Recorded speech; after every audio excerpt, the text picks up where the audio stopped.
پارہ نمبر 16 کا تیسرا ربع سورہ طٰہٰ کی آیت نمبر 1 سے لے کر 73 تک ہے۔ سورہ طٰہٰ جو ہے یہ ہجرت حبشہ کے کچھ پہلے یا بعد میں نازل ہوئی تھی، اور یہ وہی صورت ہے جس کو سن کر حضرت عمر رضی اللہ عنہ ایمان لے آئے تھے۔ مکی صورت ہے، اس میں 135 آیات اور 8 رکوع ہیں۔ یہ تقریباً سورہ مریم ہی کے آس پاس نازل ہوئی تھی، اور اس وقت نازل ہوئی تھی جب مسلمانوں پر بہت زیادہ مشرکین مکہ مظالم کر رہے تھے۔ بسم اللہ الرحمن الرحیم۔ طٰہٰ ما انزلنا علیک القرآن لتشقى الا تذکرۃ لمن یخشی تنزیلا ممن خلق الارض والسماوات العلی الرحمن علی العرش استوی۔ طٰہٰ، ہم نے یہ قرآن تم پر اس لیے نازل نہیں کیا کہ تم مصیبت میں پڑ جاؤ۔ آپ صلی اللہ علیہ وآلہ وسلم سے کہا جا رہا ہے اس کے نزول کا یہ مقصد نہیں کہ آپ مشقت میں پڑ جائیں، یہ تو ایک یاد دہانی ہے ہر اس شخص کے لیے جو ڈرے، جس کے اندر تقویٰ ہو۔ نازل کیا گیا ہے اس ذات کی طرف سے جس نے پیدا کیا ہے زمین کو اور بلند آسمانوں کو۔ وہ رحمان کائنات کے تخت سلطنت پر جلوہ فرما ہے، یعنی اللہ سبحانہ تعالیٰ یہ سب تخلیق کر کے سو نہیں گیا، بلکہ ساری کائنات کا نظام چلا رہا ہے، مالک ہے ان سب چیزوں کا جو آسمانوں اور زمین میں ہے، اور جو زمین و آسمان کے درمیان میں ہے اور مٹی کے نیچے ہے۔ یعنی مٹی کے نیچے کیا ہوتا ہے؟ معدنیات ہوتی ہیں، سونا ہوتا ہے، ہیرے ہوتے ہیں، کوئلہ گیس وغیرہ ہوتا ہے، پیٹرول ہوتا ہے۔ تم چاہے اپنی بات پکار کر کہو، وہ تو چپکے سے کہی ہوئی بات بھی سن لیتا ہے، یعنی چپکے سے، خاموشی سے، سرگوشی سے کی گئی بات بھی اس سے مخفی نہیں ہوتی، چھپی ہوئی نہیں ہوتی۔ یہاں خاص طور پہ اہل ایمان سے اور سب سے پہلے حضرت محمد صلی اللہ علیہ وآلہ وسلم سے کہا جا رہا ہے کہ تم پر جو بھی ظلم و ستم یہ ڈھا رہے ہیں، تم بآواز بلند فریاد کرو یا نہ کرو، تمہارے دلوں کی کیفیات اللہ جانتا ہے، جو تم پر گزر رہی ہے، جو تم پر بیت رہی ہے، وہ سب جانتا ہے۔ وہ اللہ ہے، اس کے سوا کوئی الہ نہیں ہے۔ لہ الاسماء الحسنی، اسی کے لیے بہترین نام ہے۔ ہمیں جب بھی دعائیں کرنی چاہیے اللہ سبحانہ تعالیٰ کے خوبصورت ناموں کے ساتھ اللہ کو پکارنا چاہیے، یا حی یا قیوم، یا رحمان، یا رحیم۔ اب حضرت موسیٰ علیہ السلام کا قصہ بیان ہو رہا ہے، اور ان میں سے اکثر جو ہیں باتیں وہ سورۃ الاعراف میں گزر چکی ہیں، لہٰذا ہم تیزی سے گزریں گے۔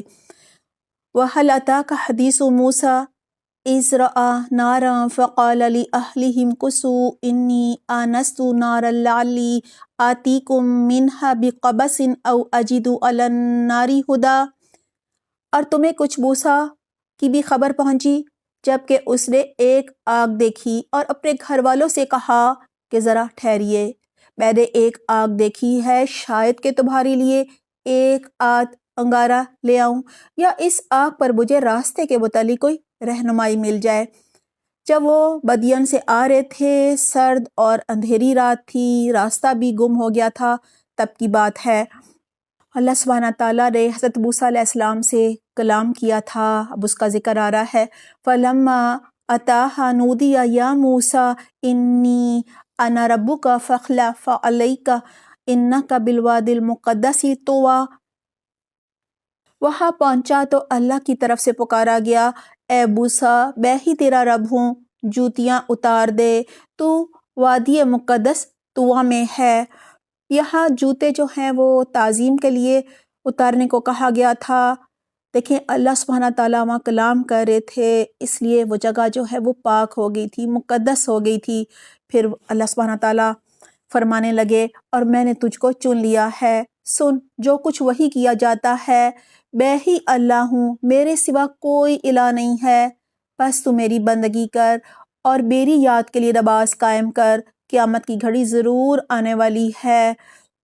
ان الساعۃ آتیۃ اکاد اخفیہا، میں اس کا یعنی قیامت کا وقت مخفی رکھنا چاہتا ہوں، یعنی چھپا کر رکھنا چاہتا ہوں، تاکہ ہر نفس اپنی کوشش کے مطابق بدلہ پائے۔ پس کوئی ایسا شخص جو اس پر ایمان نہیں لاتا یعنی قیامت پر اور اپنی خواہش نفس کا بندہ بن گیا ہے، تجھ کو اس گھڑی کی فکر سے نہ روک دے، ورنہ تو ہلاکت میں پڑ جائے گا۔ وَمَا تِلْكَ بِيَمِينِكَ یا موسیٰ، اور اے موسیٰ یہ تیرے ہاتھ میں کیا ہے؟ موسیٰ علیہ السلام نے جواب دیا، یہ میری لاٹھی ہے۔ اتنا ہی جواب کافی تھا، لیکن اللہ سبحانہ تعالیٰ کی محبت میں اور بات کرنے کے شوق میں وہ مزید بتا رہے ہیں کہ اس لاٹھی پر ٹیک لگا کر چلتا ہوں، اس سے اپنی بکریوں کے لیے پتے جھاڑتا ہوں، اور بھی بہت سے کام ہیں جو میں اس لاٹھی سے لیتا ہوں۔ قَالَ الْقِیہا یا موسیٰ، اللہ تعالیٰ نے فرمایا پھینک دے اس کو موسیٰ۔ اس نے پھینک دیا اور یکا یک وہ لاٹھی ایک سانپ تھی جو سانپ دوڑ رہا تھا۔ فرمایا پکڑ لے اس کو اور ڈر نہیں، ہم اسے پھر ویسا ہی کر دیں گے جیسی یہ تھی، یعنی دوبارہ لاٹھی بنا دیں گے، اور ذرا اپنا ہاتھ اپنی بغل میں دبا، چمکتا ہوا نکلے گا بغیر کسی تکلیف کے، یعنی کوئی درد وغیرہ نہیں ہوگا۔ یہ دوسری نشانی ہے، اس لیے کہ ہم تجھے اپنی بڑی نشانیاں دکھانے والے ہیں، یعنی بڑے کام کے لیے تیار کر رہے ہیں اللہ سبحانہ تعالیٰ۔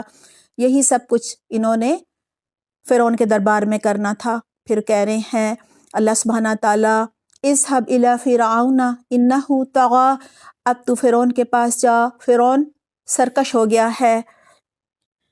قال رب اشرح لي صدري ويسر لي امري واحلل عقدة من لساني يفقهوا قولي۔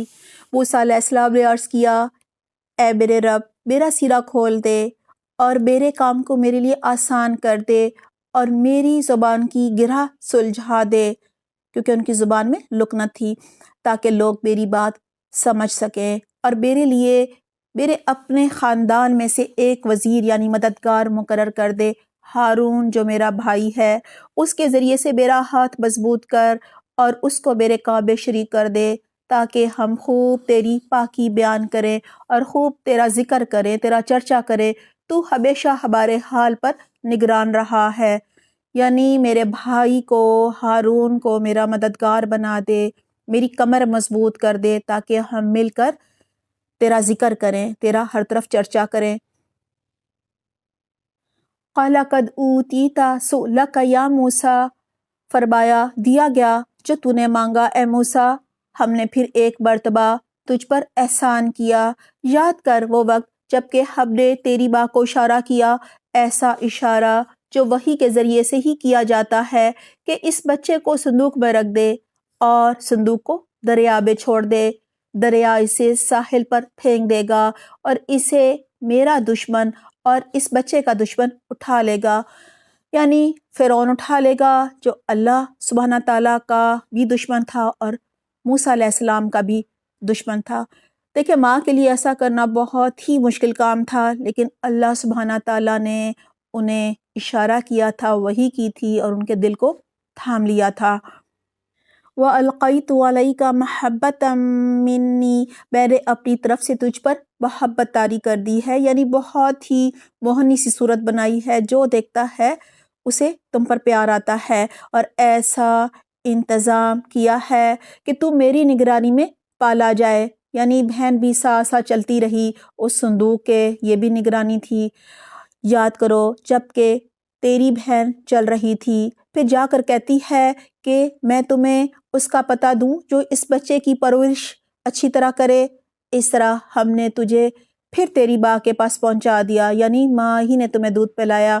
یہ سب ہم نے کیا تاکہ اس کی آنکھ ٹھنڈی رہے اور وہ رنجیدہ نہ ہو، غمگین نہ ہو۔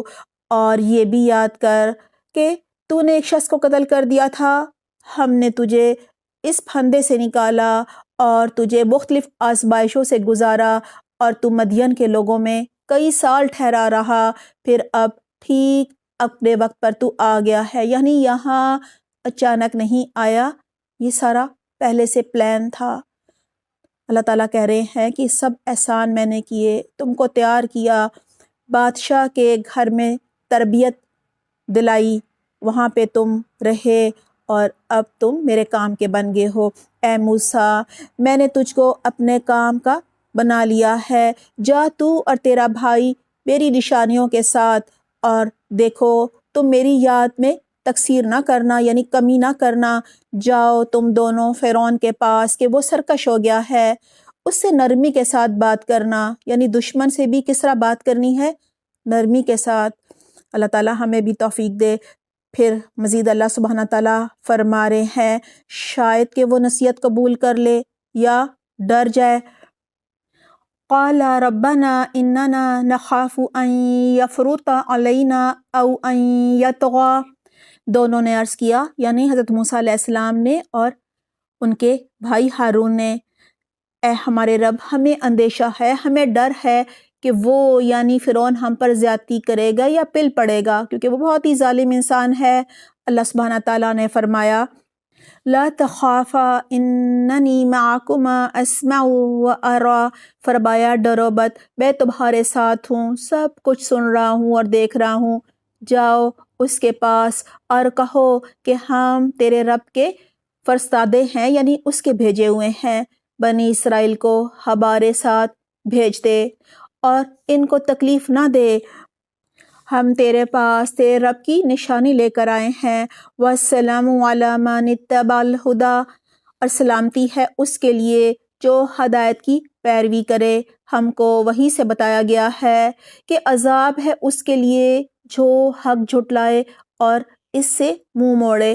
یہاں جو غیر مسلم ہوتے ہیں ان کو سلام کرنے کا، دعا دینے کا ایک طریقہ بتایا گیا ہے کہ انہیں کہا جائے وَالسَّلَامُ عَلَىٰ مَنِ اتَّبَعَ الْهُدَىٰ، یعنی سلامتی ہے اس کے لیے جو ہدایت کی پیروی کرے۔ حضرت موسیٰ علیہ السلام نے دربار میں فرعون سے جو گفتگو کی، اب اس کا ذکر آ رہا ہے۔ قَالَ فَمَن رَبُّكُمَا يَا مُوسَىٰ، فرعون نے کہا اچھا تو پھر تم دونوں کا رب کون ہے اے موسیٰ؟ موسیٰ علیہ السلام نے جواب دیا ہمارا رب وہ ہے جس نے ہر چیز کو اس کی ساخت بخشی، پھر اس کو آراستہ کیا، یعنی چیز کو تخلیق بھی کیا اور اس میں جبلت بھی اس کو عطا کی۔ مثلاً ایک انسان کے بچے کو پتہ ہے اس نے کس طرح سے اپنی غذا لینی ہے، بکری کے بچے کو جبلت دی ہے کہ گوشت نہیں کھانا، اور ماں کو بھی جبلت دی ہے کہ بچے کو دودھ پلانا ہے۔ فرعون بولا اور پھر جو نسلیں گزر چکی ہیں ان کی پھر کیا حالت ہے، یعنی اگر ہم تم کو تسلیم کر لیں تو ہماری نسلوں کا کیا بنے گا؟ ان کے پاس تو کوئی پیغمبر نہیں آیا، یعنی تمہارا پیغام تو انہیں نہیں پہنچا۔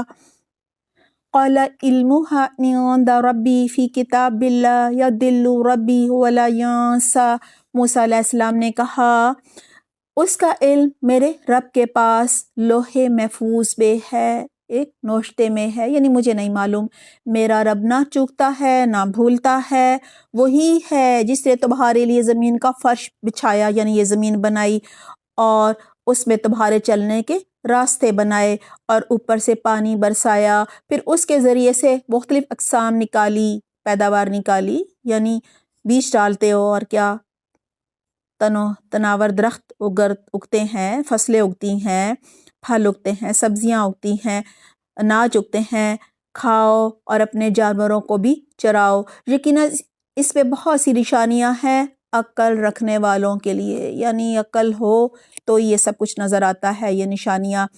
اسی زمین سے ہم نے تم کو پیدا کیا ہے، یعنی اسی کی پیداوار کھا کے بڑے ہوتے ہو، اسی میں ہم تمہیں واپس لے جائیں گے، یعنی تم مر کے یہاں ہی دفن ہو جاؤ گے اور اسی سے تم کو دوبارہ نکالیں گے، یعنی قیامت کے دن انہی قبروں سے نکل کھڑے ہوگے۔ وَلَقَدْ أَرَيْنَاهُ آيَاتِنَا كُلَّهَا فَكَذَّبَ وَأَبَى، ہم نے فرعون کو اپنی سبھی نشانیاں دکھائیں مگر وہ جھٹلائے چلا گیا اور نہ مانا۔ کہنے لگا اے موسیٰ کیا تو ہمارے پاس اس لیے آیا ہے کہ اپنے جادو کے زور سے ہم کو ہمارے ملک سے نکال باہر کرے؟ اچھا ہم بھی تیرے مقابلے میں ویسا ہی جادو لاتے ہیں، طے کر لے کب اور کہاں مقابلہ کرنا ہے، نہ ہم اس قرارداد سے پھریں گے نہ تو پھرنا، یعنی اس وعدے کی خلاف ورزی نہ کرنا، کھلے میدان میں سامنے آ جا۔ موسیٰ نے کہا جشن کا دن طے ہوا اور دن چڑھے لوگ جمع ہوں گے۔ فرعون نے پلٹ کر اپنے سارے ہتھ کنڈے جمع کیے، یعنی سارے ملک سے سارے جادوگر کٹھے کر لیے اور مقابلے کے لیے آ گیا۔ موسیٰ نے عین موقع پر گروہ مقابل کو مخاطب کر کے کہا، شامت کے مارو، یعنی تمہاری بدبختی ہو، نہ جھوٹی تہمتیں اللہ پر باندھو، یعنی اللہ پر جھوٹ نہ گھڑو۔ فَيُسْحِتَكُمْ بِعَذَابٍ وَقَدْ خَابَ مَنِ افْتَرَىٰ، ورنہ وہ ایک سخت عذاب سے تمہارا ستیہ ناش کر دے گا، جھوٹ جس نے بھی گھڑا وہ نامراد ہوا۔ حضرت موسیٰ علیہ السلام اللہ سبحانہ تعالیٰ کا خوبصورت تعارف کروا کر اب اللہ کی پکڑ سے، اللہ کے عذاب سے ڈرا رہے ہیں۔ یہ سن کر ان کے درمیان اختلاف رائے ہو گیا، یعنی لگتا ہے جادوگر جو ہیں ان پر حضرت موسیٰ علیہ السلام کی باتوں کا اثر ہو گیا تھا، اور وہ چپکے آپس میں باہم مشورہ کرنے لگے۔ آخر کار کچھ لوگوں نے کہا، یعنی جب دیکھا درباریوں نے اور فرعون نے کہ ان پر تو موسیٰ علیہ السلام کی باتوں کا اثر ہو گیا ہے، تو کہنے لگے کہ یہ دونوں، یعنی فرعون نے کہا کہ یہ دونوں یعنی موسیٰ علیہ السلام اور ہارون علیہ السلام تو محض جادوگر ہیں، ان کا مقصد یہ ہے کہ اپنے جادو کے زور سے تم کو تمہاری زمین سے بے دخل کر دیں اور تمہارے مثالی طریقے زندگی کا خاتمہ کر دیں، یعنی تمہاری ثقافت کو، تہذیب و تمدن کو یہ ختم کرنا چاہتے ہیں دونوں۔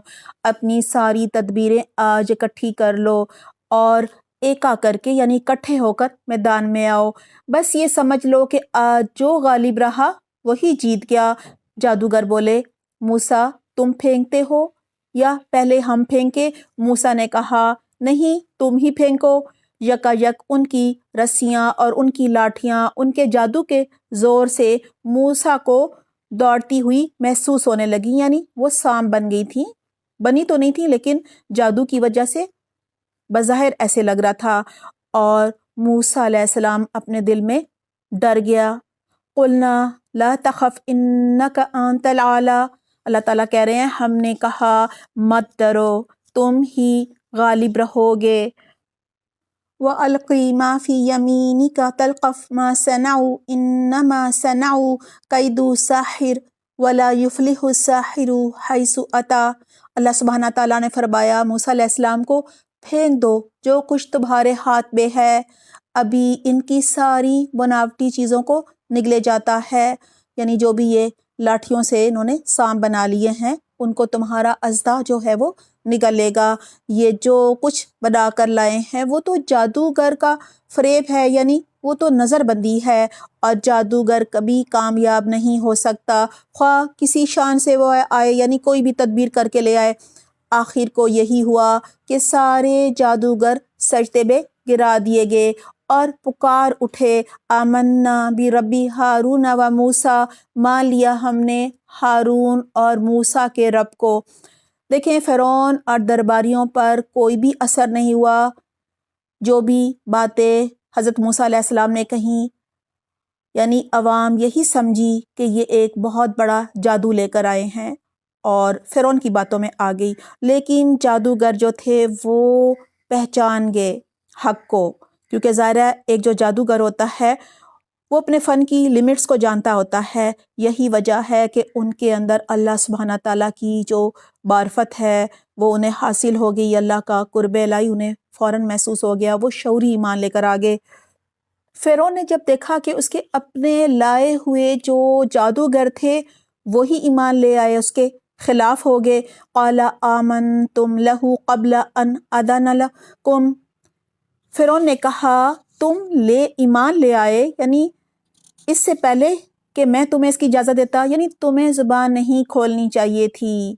آمنتم لہ قبل ان آذن لکم، یعنی میں نے تو تمہیں اس کی اجازت ہی نہیں دی، یعنی تمہیں تو میں لے کر آیا تھا، تمہیں تو میں نے انعام و کرام دینا تھا۔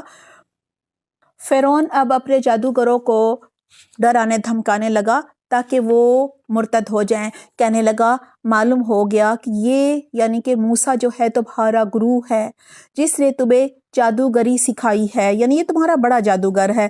اچھا اب میں تمہارے ہاتھ پاؤں مخالف سمتوں سے کٹواتا ہوں اور کھجور کے تنوں پر تم کو سولی دیتا ہوں، پھر تمہیں پتہ چل جائے گا کہ ہم دونوں میں سے کس کا عذاب سخت اور دیر پا ہے، یعنی میں تمہیں زیادہ سخت سزا دے سکتا ہوں یا موسیٰ۔ جادوگروں نے جواب دیا، قسم ہے اس ذات کی جس نے ہمیں پیدا کیا ہے، یہ ہرگز نہیں ہو سکتا کہ ہم روشن نشانیاں سامنے آ جانے کے بعد بھی حق پر تجھے ترجیح دیں، یعنی سچائی ہم پر واضح ہو گئی ہے، اللہ کی معرفت ہمیں حاصل ہو گئی ہے، اب کیسے ہو سکتا ہے کہ ہم مرتد ہو جائیں؟ تو جو کچھ کرنا چاہتا ہے کر لے، تو زیادہ سے زیادہ بس اسی دنیا کی زندگی کا فیصلہ کر سکتا ہے، یعنی زیادہ سے زیادہ کیا کرے گا؟ ہماری جان ہی لے گا نا۔ اِنَّا آمَنَّا بِرَبِّنَا لِيَغْفِرَ لَنَا خَطَايَانَا وَمَا أَكْرَهْتَنَا عَلَيْهِ مِنَ السِّحْرِ وَاللَّهُ خَيْرٌ وَأَبْقَىٰ۔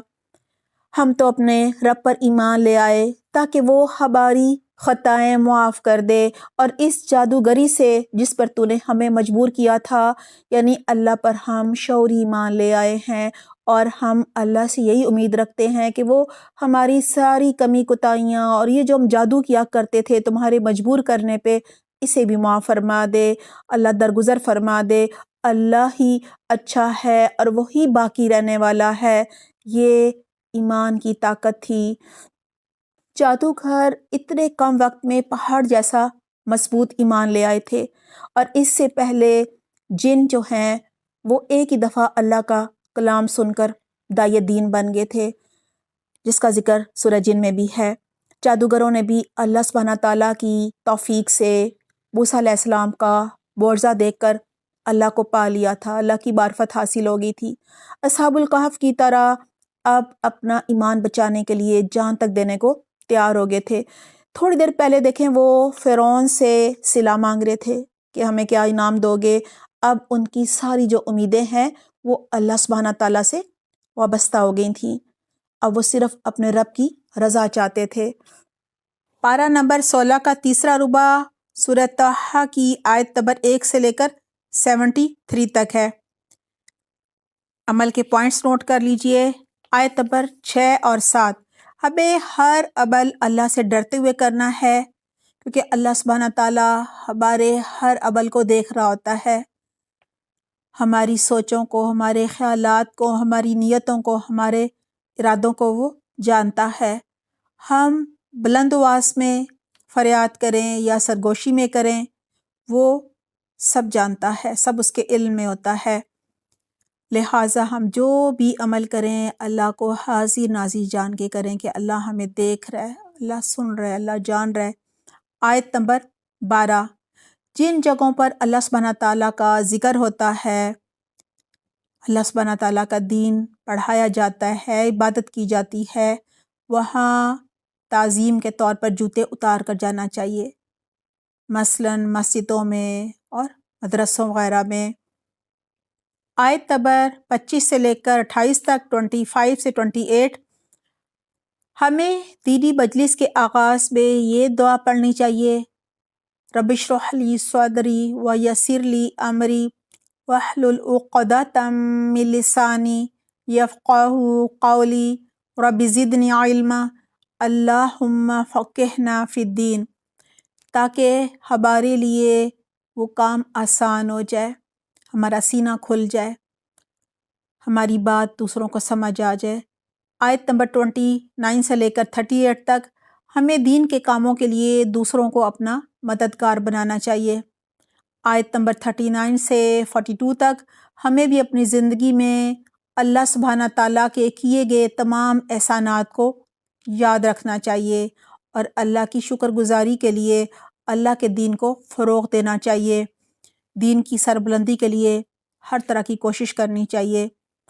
آیت نمبر 47 اور 48، غیر مسلم کو سلام کرنا ہو یا دعا دینی ہو تو کہنا چاہیے وَالسَّلَامُ عَلَىٰ مَنِ اتَّبَعَ الْهُدَىٰ، اور سلامتی ہے اس کے لیے جو رائے راست کی پیروی کرے، یعنی جو ہدایت پر چلے۔ آیت نمبر 49 سے لے کر 55 تک، ہمیں بھی حضرت موسیٰ علیہ السلام کی طرح اللہ سبحانہ تعالیٰ کا خوبصورت تعارف دوسروں سے کروانا چاہیے، اللہ کی معرفت تاکہ ان کو حاصل ہو۔ آیت نمبر 67، سانپ یا کسی اور بھی یعنی چھپکلی ہوگی، کاکروچ ہو گیا، کسی بھی چیز کو دیکھ کر اگر کوئی ڈر جائے تو یہ فطری چیز ہے، یعنی ڈر کوئی ایسی بری بات نہیں ہے، اس سے کوئی تقوی میں یہ نہیں سمجھنا چاہیے کہ کمی ہو گئی ہے یا کسی میں تقوی نہیں ہے، اس سے کوئی تعلق نہیں ہے اس کا۔ آیت نمبر 70 سے 73 تک جادوگروں نے موت کو مرتد ہونے پر ترجیح دی تھی، یعنی مرنا قبول تھا لیکن دوبارہ کفر کی طرف جانا انہوں نے پسند نہیں کیا۔ انہیں یہ شعوری ایمان ایک ہی معجزہ دے کر حاصل ہو گیا تھا۔ ہمیں بھی شعوری ایمان لا کر قرآن و حدیث کو سیکھنا ہے اور اللہ سبحانہ تعالیٰ کے ہر حکم پر اور ہر ہمیں سنت پر عمل کرنا ہے۔ اللہ تعالیٰ ہمیں بہترین توفیق دے، آمین اللہم آمین۔